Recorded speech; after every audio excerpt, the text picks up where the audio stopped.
by Dr. Beena Antony, who's a professor at Mangalore.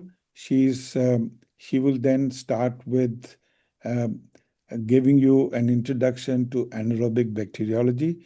She's MSc and PhD in anaerobic bacteriology. She has teaching and research experience of 39 years. She has guided 7 PhDs and many PGs in various aspects of anaerobes. She's published 115 articles in national and international index and peer-reviewed journals, most of them in the field of anaerobes. Life member and of professional bodies like IMMM, GISI, CHAM, uh, Vice President of newly formed Society for Anaerobic Microbiologists, member of editorial board and reviewer of journals, and she has received many grants. She's organizing secretary and resource person in many national hands-on anaerobic workshops, and she has received many research awards, best paper awards in Microcon, poster awards in international conferences. Dr. Sanjeeva Rai Gold Medal and Pfizer Award, and she has got the Best Woman Research Award. Dr. Beena Antony, please.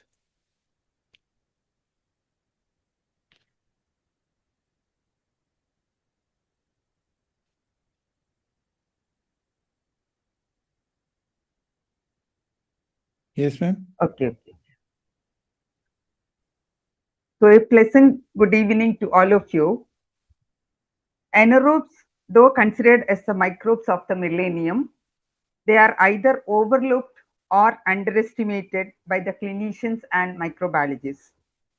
We, the members of the newly formed Society for Anaerobic Microbiologists, are very happy to reveal the importance of these neglected pathogens in the webinar. A big thanks to Kaho, then Dr. Ashok Rattan and the team for this opportunity. Next slide. So in this overview, I would like to highlight the significance of anaerobes and their infections, then troubles and challenges to be followed during the processing of the anaerobic bacteria, then its diagnostic protocol, then the conventional and molecular methods, and the more recent ones. Next.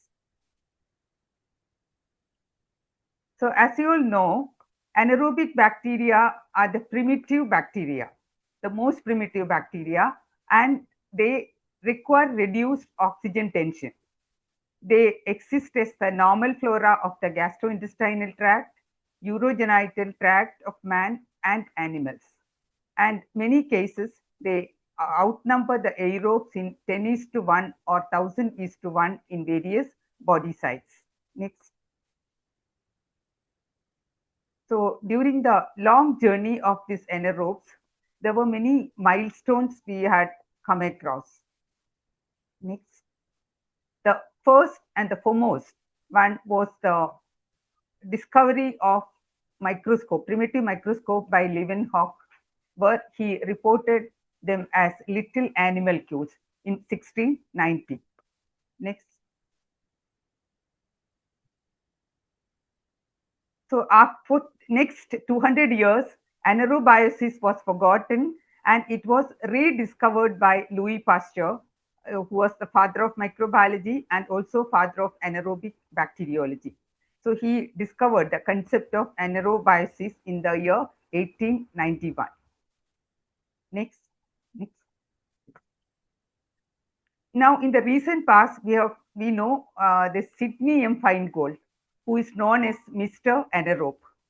So he has done a extensive work in the field of anaerobes, and during his death, that is in 97 years, also he was experimenting with association of anaerobes in autism. Next, please.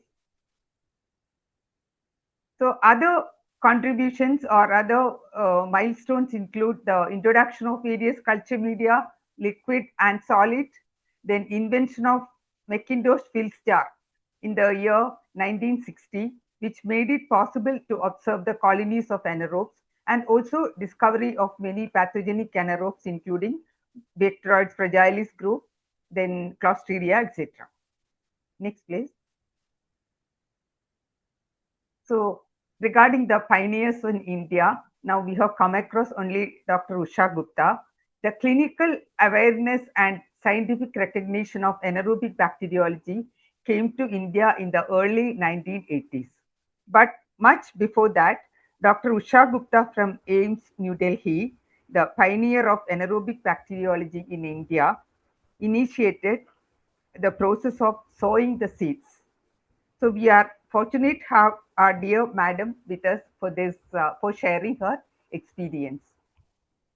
Others include Dr. Lalita MK from CMC Vellore, Dr. Archana Iyagari from PGI Chandigarh, Dr. Renu Bharadwaj from BMC Pune, Dr. Chetna Vaishnavi from PGI Chandigarh, and Dr. Chandramukhi from NIMANS. And also our dear Dr. Rama Chaudhary from AIIMS New Delhi. She's the strong pillar for us. She's the captain of our team and president of the newly formed SAM. Next slide. Regarding the significance of anaerobes, because all are aware of these organisms. These are the common ones: B. fragilis group, Pheromonas, Prevotella group, Fusobacterium, Peptostreptococci, Clostridia, and some normal flora as Lactobacilli, Bifidobacterium, Propionibacterium, etc. So these are in the old textbooks. We find only these names. Next, please. But by the revision of the taxonomic revision and also by addition of new members, many new members were entered in the field of anaerobes, like Bilophila wordsworthia, Capnocytophega crassius, Anaerobiospirillum thomasi, Sutrella, Feingoldea, Tannirella, like that many entered. Peptonephilus hari, Pediococcus, Moriella indolegens, Parabacteroides, Johnsoni, etc. Next, please. So these anaerobes play an important role in the microbiome also. Microbiome, everybody knows, it's the ecological community of all microbial flora that inhabit the body. And this microbiomes are predominated by anaerobes. An imbalance of gut microbiota is associated with several chronic gastrointestinal disorders, and many of them are reported as potential biomarkers in dysbiosis. For example, Fusobacterium in colorectal carcinoma, Prevotella copri in new onset rheumatoid arthritis, like that. Next. So probiotics also, we are more familiar with lactobacilli and bifidobacteria. Recently, many anaerobic probiotics are added to the group: Akkermansia mucinifila, Eubacterium rectale, Faecalibacterium prosnitzi, then Pediococcus, Roseburia, Vicella, etc. Next.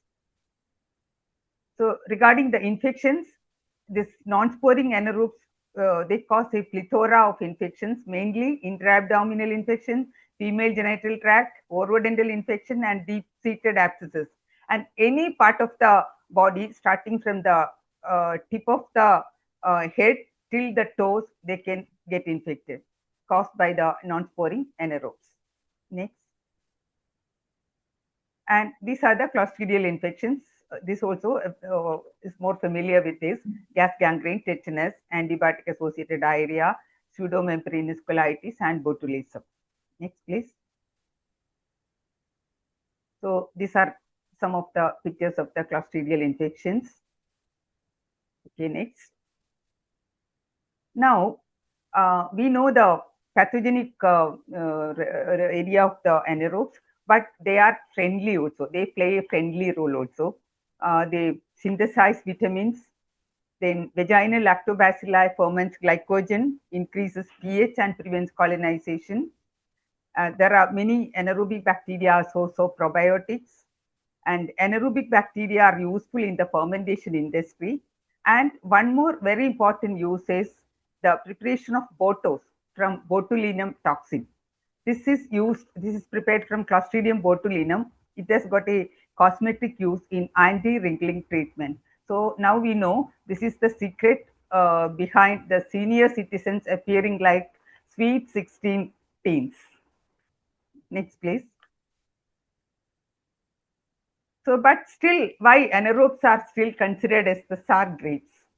They are mostly polymicrobial. They're very difficult to grow, slow growth, fastidious. When you get your aerobe grow in a day or two, you require minimum 1 week to maintain and grow and identify these anaerobes. Then they require special laborious culture conditions. Then there will be some shortcomings, technical shortcomings in obtaining appropriate specimen, inadequate anaerobic condition during the transport. These are all very important in the survival of the anaerobes.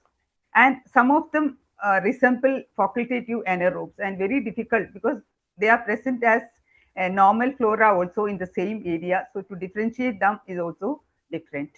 Next, please. Then the samples collected may be contaminated with the normal flora. And the recent developments in the field of molecular biology has made a red carpet for molecular techniques. So the conventional culture techniques and all lost its importance. But the newer techniques are more expensive and not readily available to the routine laboratories. And the one thing we are missing is the lack of a reference center for anaerobes in India.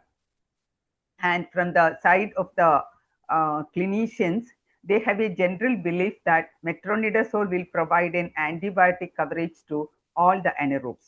But now in the one of the coming talk, you will come to know there are many bacteria which are resistant to anaerobes. They are emerging as the bacteria resistant to metronidazole.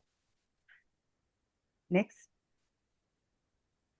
So many challenges we have to face: identification of uncultivable organisms, then to study the mechanism of pathogenesis and other mechanisms like synergism, biofilm formation, and their presence as normal flora as well as pathogen, and also to cope up with the latest developments. Next.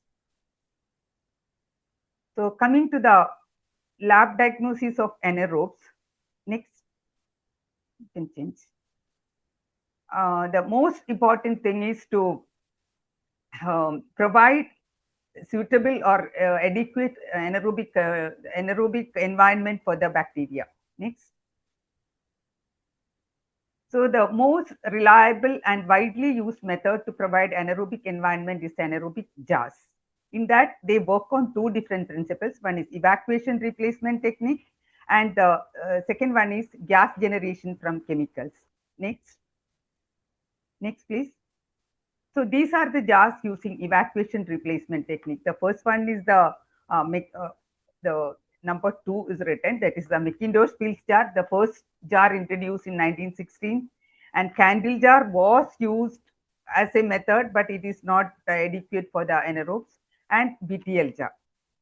Next. Then this Dawn-Whitley anaerobic chamber and the anoxomat system, all these were using the principle of evacuation of oxygen and replacing with other gases. Next. Next, please. So the second group is the gas pack system. These are commercially available disposable envelope containing the reagents like sodium borohydride, citric acid, and sodium bicarbonate, and they generate hydrogen and carbon dioxide on addition of water. But the recent ones, you don't have to add water.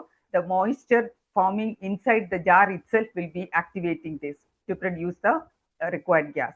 The indicator will be put as a tablet or a sachet, and it will be showing anaerobic condition. It will be colorless. When the exposure to oxygen, it will become blue. Next, please. So these are the different gas pack system jars: Dynox jar, high gas pack jar, then BD gas pack jar, and also BD bio bag anaerobic sachets. Next, please. So in the lab diagnosis of anaerobic infections, there are, you can tell, 5-finger rules to do this. These 5 things to be taken care: avoid normal flora while collecting the sample, reduce exposure to oxygen while transporting, and appropriate specimen to be collected, proper transportation, and quick processing. So after you bring the sample, take the sample, within half an hour, if you process it, your success rate will be very high. Next, please. So these are the unacceptable specimen like feces, boiled urine, swabs from vagina, throat, nasopharynx, gingiva, superficial wound swabs, and expectorated sputum. Next. So the transport of the specimen, there are different methods to transport it. Sometimes we get the sample as such in wide mouth bottles, very likely to lose the anaerobe. Or it may be transported in either RCM or thioglycolate medium, where but this is useful, but the problem is you can't use this for the if you require a quantitation to be reported. So in that case, you have to use some reduced transport fluid or some other transport this one media to be used for the transportation, and should be done within 4 to 6 hours. Plates, few number of plates can be transported by biobag or that anaerobic sachets. Next, please. So this is a common medium, everybody knows. I brought these figures just to see the mistakes what we do while preparing the media. This cap should not be the rubber bung, it should be the screw cap one. A very good medium, and saccharolytic, proteolytic property you can make out. And in the next second figure, you can see the broth is only till half. So there will be so much space for the oxygen. So it has to be avoided, and till the brim will must be filled, leaving the space for the specimen. Next, please. So this is the methodology for processing, like a direct examination, culture, then macroscopy, microscopy, all this. You can change it, please. So there were other conventional methods which are almost outdated now, like serological techniques. During my PhD days, I have done all these tests, but now this nobody is doing the serological techniques. Animal experiments are also almost outdated. Gas liquid chromatography, as Madam told, was very useful, but now we were inquiring for this. They are telling nowhere this gas liquid chromatography is available, but it's alternate one method is that is called electronic nose. In gas liquid chromatography, you look for the short chain fatty acids in a that gram that one peak like it will be produced, and electronic nose will detect the smell of the short chain fatty acids. And high performance liquid chromatography is also in use now. Next.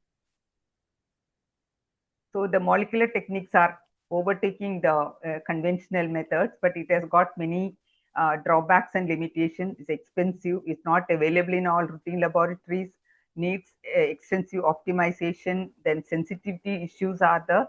So we are doing both, but still no, it's not possible to do for each sample and do it. Otherwise, it's very costly, the ready-made kits which are available. Next. So the molecular methods you can classify under PCR-based methods. Here now PCR is one common method. Everybody is familiar because of the advent of COVID. All labs are having it. It's a DNA photocopier. Then 16S RNA sequencing is considered as one of the gold standard now. Then there is mass spectrometry, that LAMP test is also coming up, and MALDI-TOF. MALDI-TOF, many institutions are having, even though the initial cost is more, they are used for the identification, very useful in the speciation. But as there is a talk exclusively on MALDI-TOF, I don't explain anything here. Next, please. So this is about the MALDI-TOF, how the name, puts the matrix, all these things are given. And it has got a unique combination of flexibility, accuracy, and automated analysis. Next, please. This is the picture diagram of MALDI-TOF machine. Next one. So this is the test I told, LAMP test, loop mediated isothermal amplification. Here amplification takes place, it's an alternative to PCR. Amplification takes place at a single temperature of 65 degrees centigrade. So no need of a thermal cycler. and also it has got high amplification efficiency. Okay, next. These are, as usual, these are the direct examination of smears. I'll just quickly go through the pictures because most of the anaerobic bacteria are having very special uh, morphological features. So these two smears, the first two smears you can make out, this is the normal vaginal flora predominated by lactobacilli, and the second slide is the bacterial vaginosis one with the cluzels and other gram-negative bacteria, Gardnerella, etc. The third one is actinomyces in first smear, and the last one, the Vincent's angina, fusospirochetal disease. Next, please. These are some of the colony morphologies. Very characteristic black colony of B. fragilis on BBE, showing acetylene hydrolysis, black pigmented colonies of Porphyromonas, then molar tooth colonies of Actinomyces israeli, and also colonies of aggregative bacter Actinomycetum comitans. It is not an obligate anaerobe, but it has got a very beautiful colony morphology. You have to see it under low power view of the microscope, and it will take it is very important in causing the periodontitis. Next, please. These are the Gram-stain morphology, fusiform bacteria, then B. fragilis, then Peptostreptococci, Clostridia, Actinomyces, the branching gram-positive elements you can see. But if a beginner, if they start doing the anaerobes, you don't have to go for that advanced methods. You can, even with this isolation and this colony morphology and with a gram stain, you can come to a conclusion. At least genus level you can report. Next, please.